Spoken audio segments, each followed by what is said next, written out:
Hey guys, Carlo here. Welcome to the vlog. So most of you have been asking for an update of Cop Garden. I see it in the comments. So we finally decided to make the trip over here. And as you guys can see from the back, it actually looks like a new store. In short, yumaman na si Adrian. So ayun siya, by the way. Oh.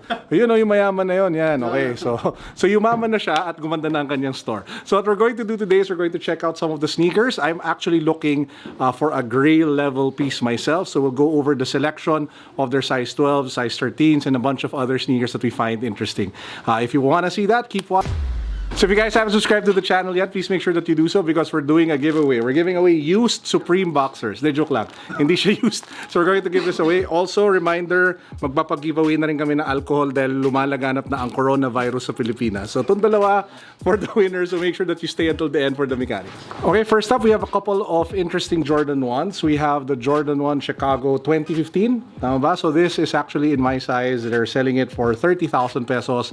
That's roughly $600 US. We also have the Jordan 1 band. Unfortunately, it's not my size. This one is selling for 70,000 pesos. That's $1,400 US if my math is correct. 2011 release, size 10.5. You have that nice X at the back of the heel of the shoe. We have a couple of off-whites. This one, of course, the off-white Presto in white, size 12. It's used, selling for 30,600 USD. And this one looks very familiar. I think I sold this in the steel cabinet, and it's now here. So I can't remember how much exactly I sold it for, but it's selling here for 25,000 pesos. It's size 13.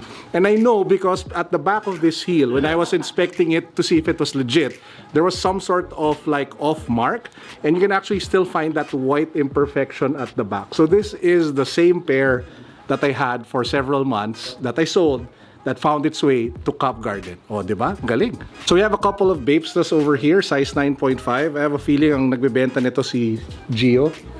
Tama ba? Or may data privacy thing sila. So this is size 9.5, selling for 20,000 pesos. We have an all black laceless one, size 9, selling for 20,000 pesos. And we have this animal print, size 9.5, going for 35,000 pesos. The new anniversary Bapesta just came out, or at least the promotion for it. Denim with marks of brown leather. Looks really cool. I'll put the picture somewhere here, so if you guys haven't seen that yet, you might want to research it. It looks really kick-ass. And of course, we have the off-white Dunks. This one was the pair that I actually got from the US. So this one, the prices range anywhere from 30 to 40,000. This one is in size 12, going for 35. We have the one in green. This one is going for 35 as well, size 9.5. And this is actually the pair that I should have gotten, but well, I went for the red one, size 10.5 for 31,000. Speaking of new Yeezys, we have the Yeezy Boost 350 V2 Earth. I did a review of this. I'll put a link down below if you guys haven't seen it yet. So this one is dead stock, size 10.5, 22,000. We also have the tail lights over here, which I kept calling tailgate in my review, which is weird. This one is 25,000, size 10. We also have the Air Force One, Peace Minus One collaboration with G-Dragon, size 10.5, dead stock, 35,000. The upper part is still intact. If you guys want to see what it looks like without the black upper, I'll put a link down below to the video that we made of this shoe. We also have a bunch of Yeezy 380 Aliens, size 11, 33,000, size 11. Oh, 25,000. So maybe this one is used and the other one is still dead stock. And we have smaller sizes as well, size 7, 33,000. Super comfortable sneaker. Only issue is trying to put them on, kind of hard. And I think the reflective mist version is coming out soon as well. So we're here at the main counter where some of the sneakers that I'm picking from is there. So Sean, baka you can like pan down so they can take a look at some of the shoes. So like what I mentioned earlier, we're here to buy a GRAIL piece and we brought the cash to be able to afford one. So flex tayo ng konti, bagong withdraw, babam! O diba? So pambayad. Ang init! Ang init, okay. Kaya pinatago ko sa yung bag, di ba? Okay, so game. So parang green hills lang dito, friends. So pag bili-bili muna, ganyan-ganyan ka muna, di ba? Para kumita, para kay Adrian. Okay, so ilagay muna natin siya sa aking bulsa. So some of the sneakers that we're picking from, we have the Jesus shoes. This one is size 11, so it won't fit me, but it would look nice in the collection. So this one is actually selling for 100,000 pesos for size 11 dead stock. I'm not sure that buys you your way to heaven. But yeah, if you want to wear Jesus on your feet, go ahead. Next, we have the Mars Yard size 10, 250,000. I think this is your personal. No, that's so I'm looking actually for this one. But it's not in my size. But hey, if it was here, probably would have gotten one. Some of our personal favorites, of course, we have the MCAs. They're selling it for 120,000, size 10.5. We have the Jordan 1 Chicago Off-White. This is size 11.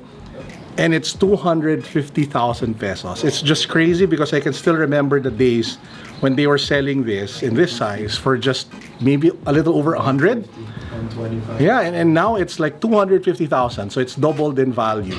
And you know, you can't find good as an investment as that, even in the stock market today.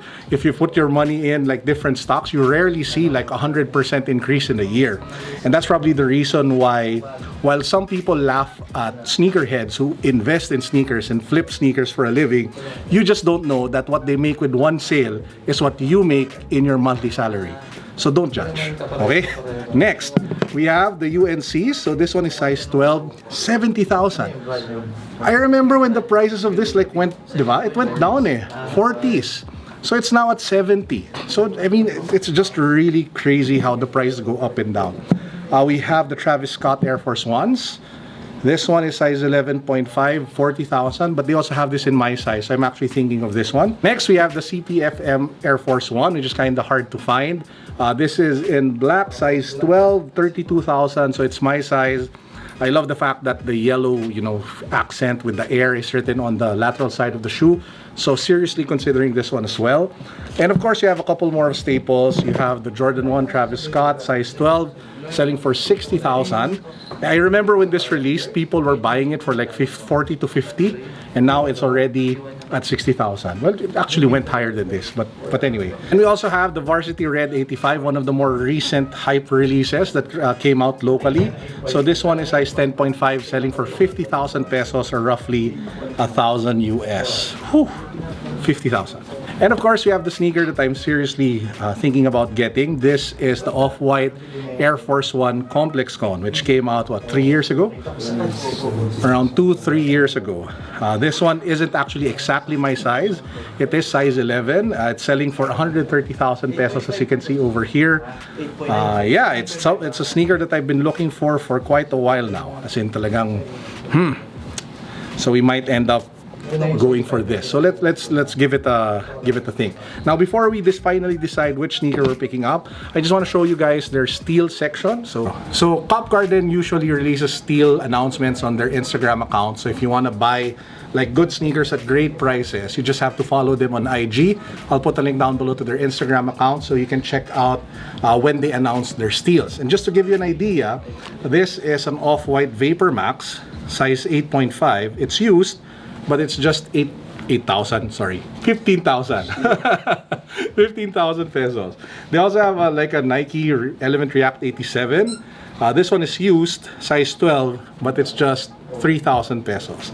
They also have this Jordan 1 over here, size 13, 12,000 pesos. Is it brand new? It's used, but hey, it's still not bad considering the price. We also have the Fear of God. What do you call the actual color of this? Oatmeal, sorry. Oatmeal, size 11, 15,000 pesos, dead stock. Is that below retail? So that's already below retail for this one. And of course, I think what a lot of people should consider if this is your size, this is the Sakai size 13, dead stock, 25,000 pesos for this one, so not bad. And you have a bunch more other sneakers here. This one, of course, which I fondly call the Your Me sneakers, because it's what Mayor Isko Moreno usually wears. And that's the sad part sometimes, when a person wears it so much that when you see it, you associate it to them. So for me, this is no longer the Bape shoe.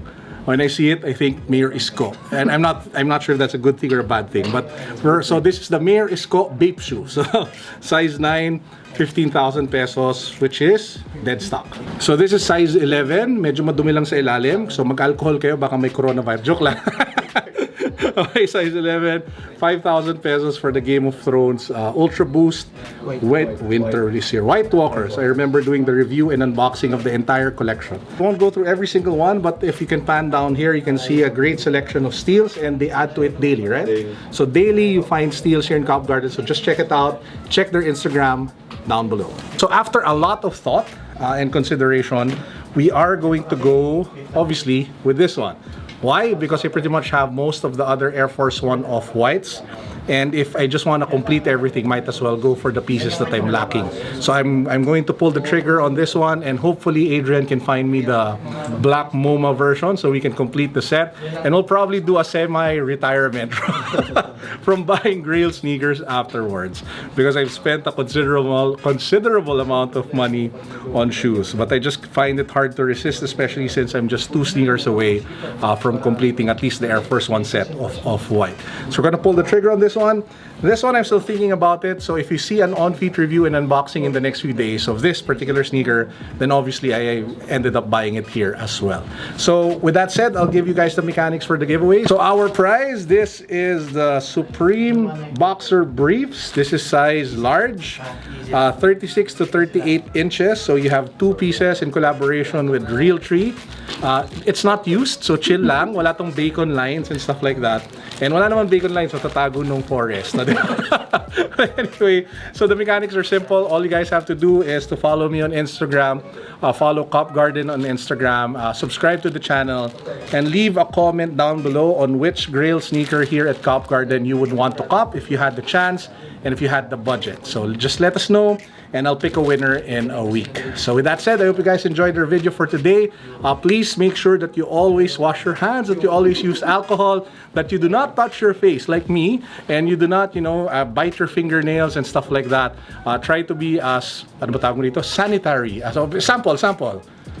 So, wag natin buhos dito, baka ano. Pero alcohol. Ito na lang. So, bumili kayo ng mga ganito. At saka sa mga mahilig sa stock market, hanapin nyo yung mga nagbebenta ng ganito. Because their stock prices will definitely go up in the next few months. Grabe. Anyway, so with that said, I hope you guys enjoyed. As usual, peace, God bless. What's up? Boom.